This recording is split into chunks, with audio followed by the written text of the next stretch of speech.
Hello everyone, this is Dr. Sam and today we will study breast ultrasound image appearances.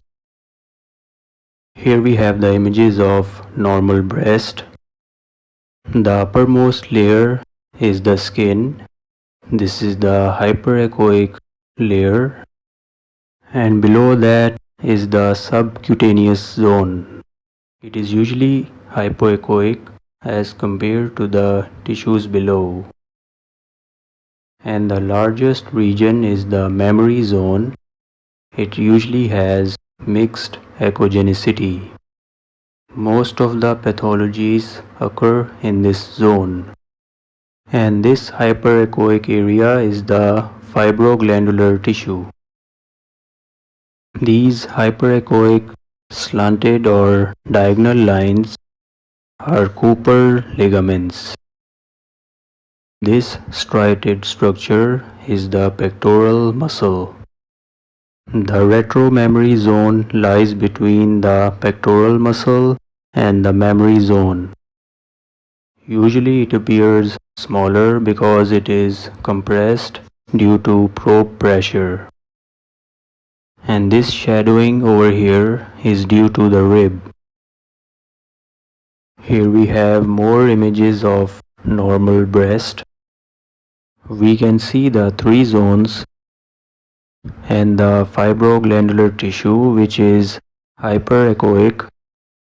Usually the retromammary zone is below this fibroglandular tissue, but it is not always the case. Breast pathologies can be classified by using a system known as BI-RADS. It stands for Breast Imaging, Reporting and Data System. In total, it has 7 categories. In BI-RADS 0, we need further images.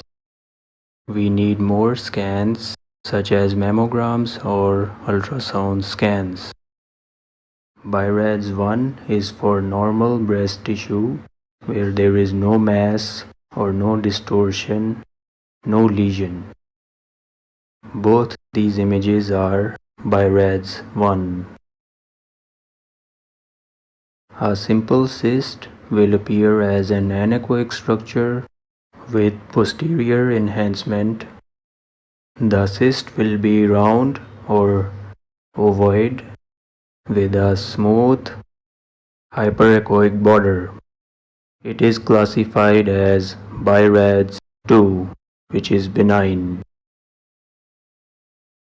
A complicated cyst will have fat fluid levels and internal echoes. These are fat fluid levels. The low density fluid is at the top and the high density fat is at the bottom. Now these cysts may resemble malignant lesions. That is why a follow-up is needed. Examples of complicated cysts include oil cysts and galactoseals. A fibroadenoma is a benign tumor which will appear as a hypoechoic round or ovoid mass. It may have a hyperechoic rim known as a pseudocapsule, and it has a parallel orientation. It is wider than tall. You can see it is wider instead of being taller. This is a sign of benign lesion. It is classified as BI-RADS 2, which is benign. However, routine screening mammography should be done. Here we have another image of fibroadenoma. It has a smooth border. It may have calcifications. You can see the pseudocapsule here, and it has a parallel orientation. It is wider than tall. A lipoma will appear as a hyperechoic rounded mass. Usually hyperechoic rounded masses are benign. It has a BI-RADS score of 2. Despite this appearance, routine screening mammography should be done. Hyperechoic masses that are ovoid, rounded, or well circumscribed are usually benign.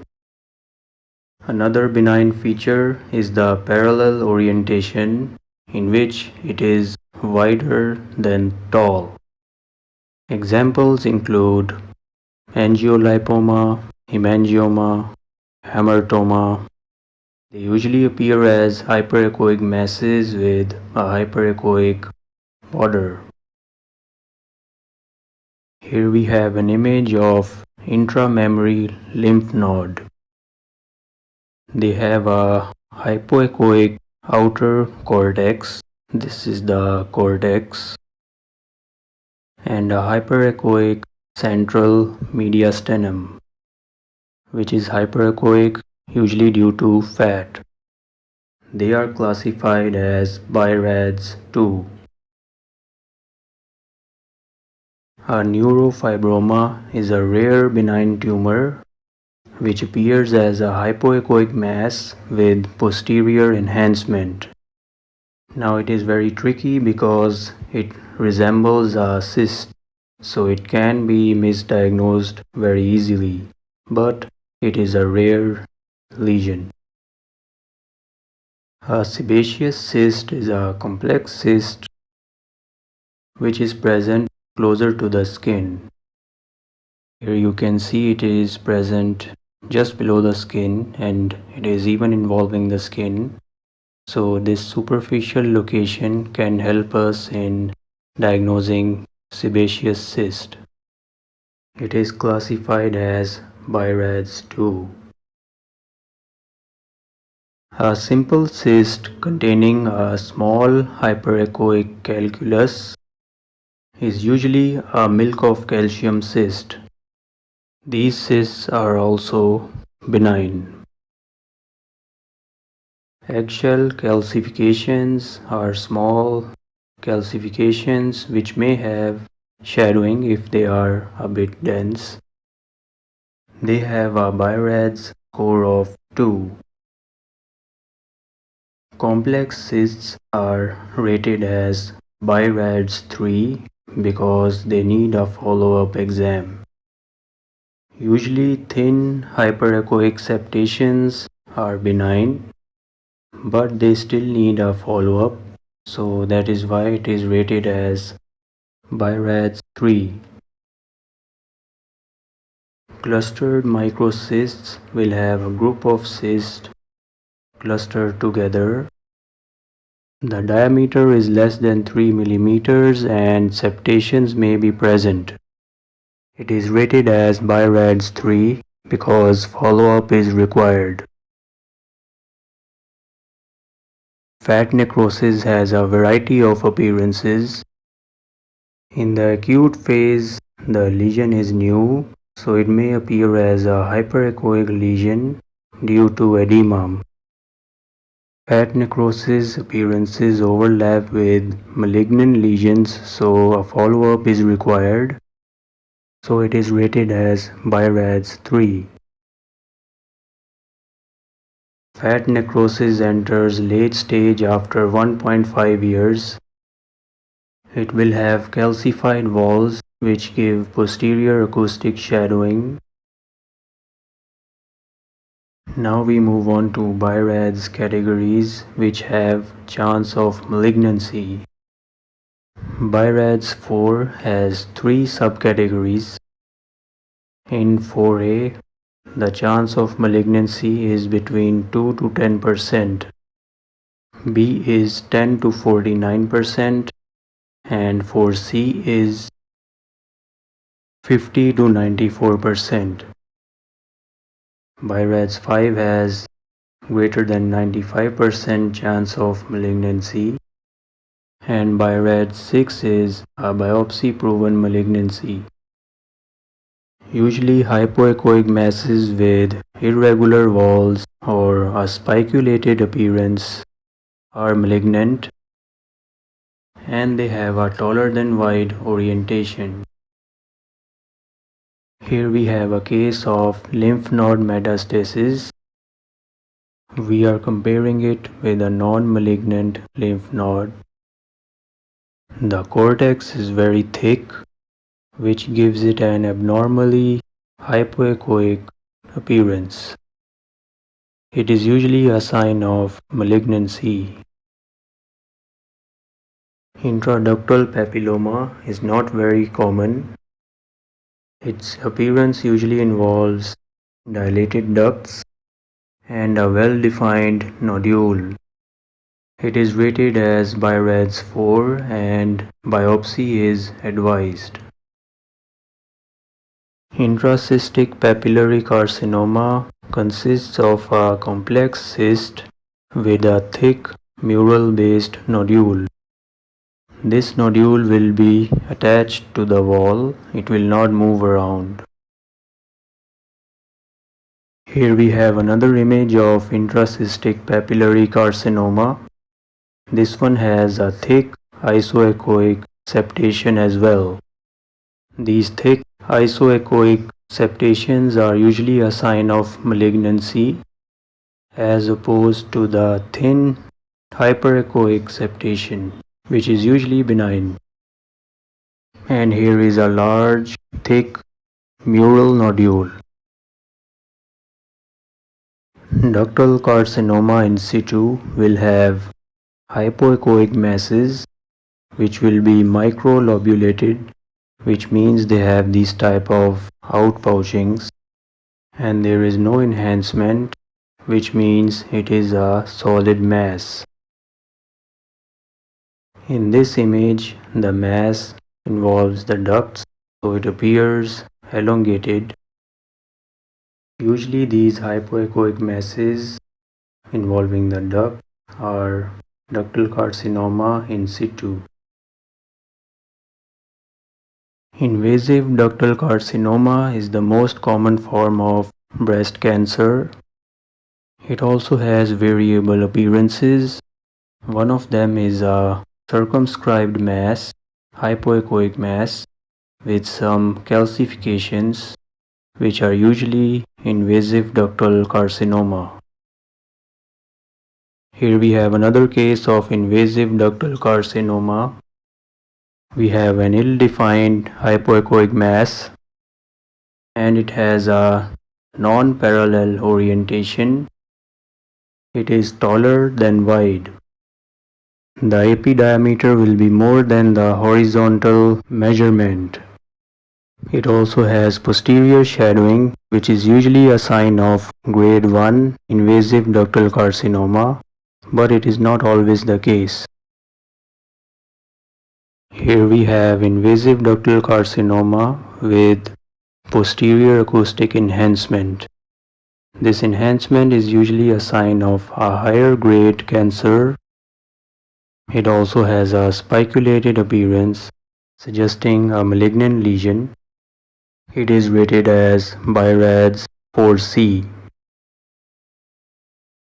Here we have another image of invasive ductal carcinoma showing us a circumscribed hypoechoic mass with uniform internal echoes. It also has posterior enhancement suggesting a high-grade cancer. You can see that invasive ductal carcinoma has lots of appearances. Ultimately, it is confirmed with biopsy. Mastitis is the inflammation of breast tissue. Its appearances consist of hyperechoic fat lobules and some hypoechoic areas. Another distinguishing feature is that it has thickened skin. Here you can see the skin is very thick as compared to the normal image. These are the features of mastitis. Duct ectasia involves dilated duct with branching tubular anechoic structures with the diameter measuring more than 2 millimeters. The normal ducts are somewhat difficult to visualize. They usually have mixed echoes. Here we have a case of infected and inflamed cyst. It has thick isoechoic walls and it has dependent debris, which means this debris will settle down due to gravity. This is the gravity dependent side. This debris will move in accordance with the patient position. This debris will move. Using this feature, we can differentiate it from a mural nodule. Another feature is seen on Doppler. It is the presence of increased blood flow in the thick wall. A normal breast implant is anechoic with a double-layered hyperechoic shell. And these are the normal breast tissues. In an implant rupture, we have a step-ladder sign, which are linear horizontal hyperechoic bands representing folds of a collapsed shell. It suggests intracapsular rupture. A silicone granuloma suggests extracapsular rupture and gives us a snowstorm sign. In this we have a hyperechoic circumscribed superficial border with dirty posterior shadowing. This shadowing is grayish. Thank you so much for watching. Please subscribe and stay tuned for more imaging videos.